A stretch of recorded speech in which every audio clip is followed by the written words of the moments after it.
Jake may seem like just a laid-back, goofy canine.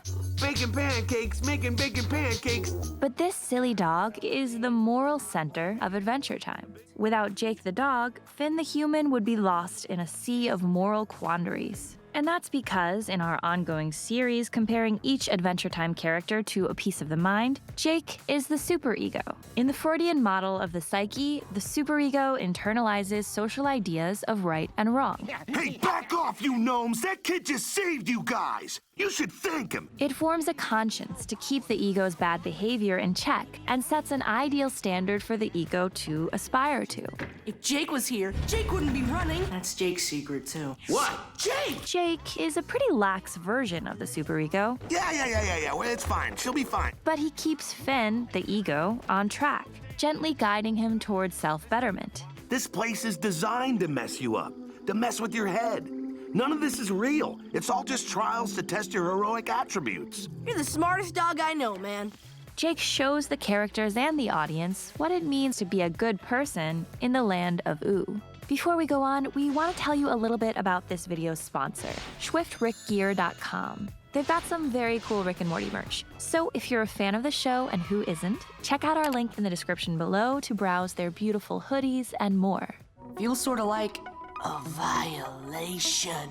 In Ooh, morality looks a little bit warped compared to our sense of right and wrong. Because you're gonna hurt everybody. No! Everybody who is evil, Jake. Oh, well then I'm over it then. And we can see the morality of Ooh most clearly in Jake. The superego embodies the rules of what's acceptable in a certain culture. So as the superego, Jake reflects the land's slightly wonky code of ethics. We'll be vigilantes! Nah, we're more like cops. Crooked cops. The Adventure Time version of the superego has more room to be relaxed, fun, and goofy. I lost focus. Being a moral person in Ooh means something a little different than what it means on the Earth we know. For one thing, this isn't a show that teaches kids that violence is always unacceptable. Like a true hero, you were born to punch evil creatures. Ugh. Characters in Adventure Time exist almost exclusively in a moral gray area. Vandalism is wrong, Marcy. Jake himself has a past life of crime, but that doesn't preclude him from being the moral authority in this morally ambiguous world. In fact, his being a mix of good and bad makes him more reflective of the Ooh philosophy. People aren't good or bad, they just make good or bad choices. I choose sandwich. Jake understands this, and that makes him fully equipped to shepherd Finn on his coming-of-age story. The superego strives for perfection. In our world, we often think of perfection as proactively preventing mistakes before they happen. Meanwhile, the average person makes mistakes all the time, but tries to learn from them and be better the next time. But in Ooh society, citizens aren't capable of learning from their mistakes. I win again, just like always. So their version of perfect is basically our version of average. Being able to learn from mistakes and improve seems as hard for them as avoiding all mistakes seems to us. So their standards for perfection are a little lower. I'm not technically a doctor. The ideal that Ooh citizens strive for is more of a state of contentment and satisfaction. They're one step behind us in morality, which is why Jake is a softer version of the superego.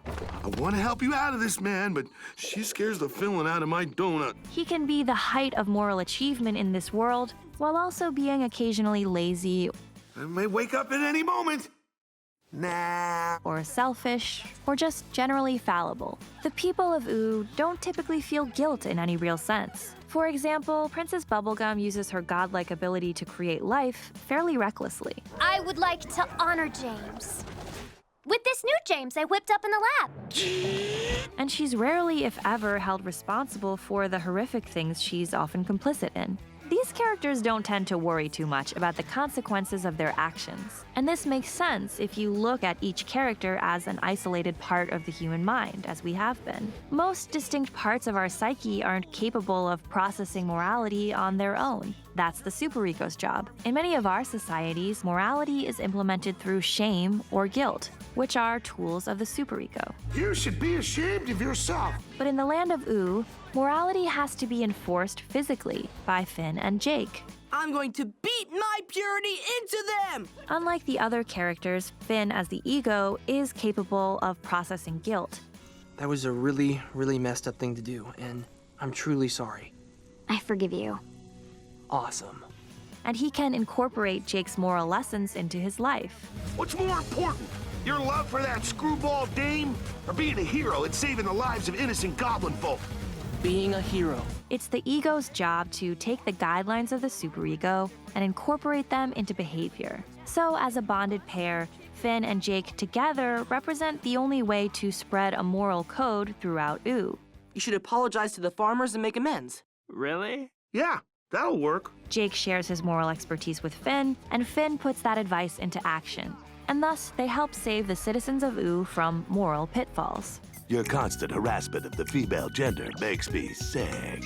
Kids in the audience will be like Finn, able to see these externalized lessons and internalize them, even if most of the characters they're watching can't do the same. Jake may represent unattainable moral perfection for someone in OO, but he's a pretty realistic standard for us. He teaches us to value our self-actualization and deeper moral development over meeting the demands of a strict prescribed code. But he's a criminal. He's only trying to be what following how his dreams make you want to be, man. What? This might not be the path to our standard of perfection, but it is a path to happiness.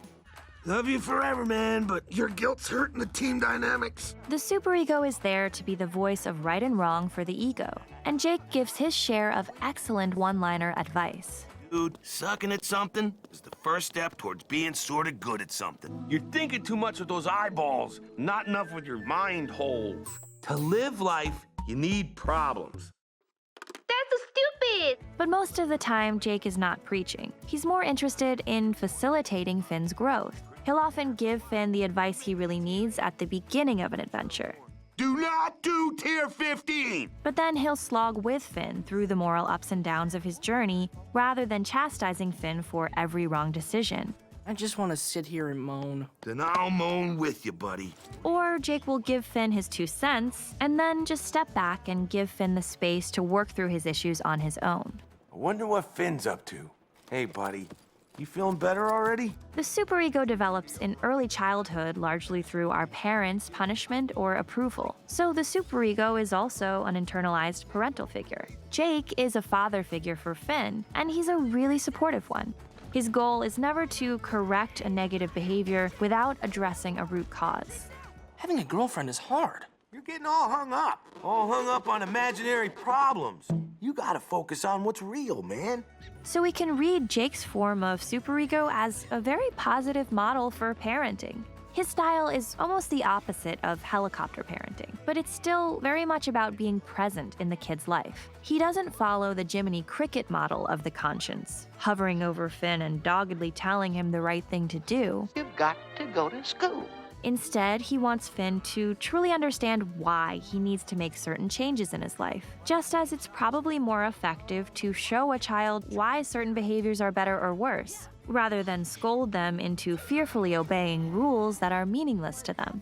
To have such a laid-back version of the superego in Adventure Time sends the message that kids don't need to be over-disciplined, and we shouldn't get caught up in unattainable standards of behavior.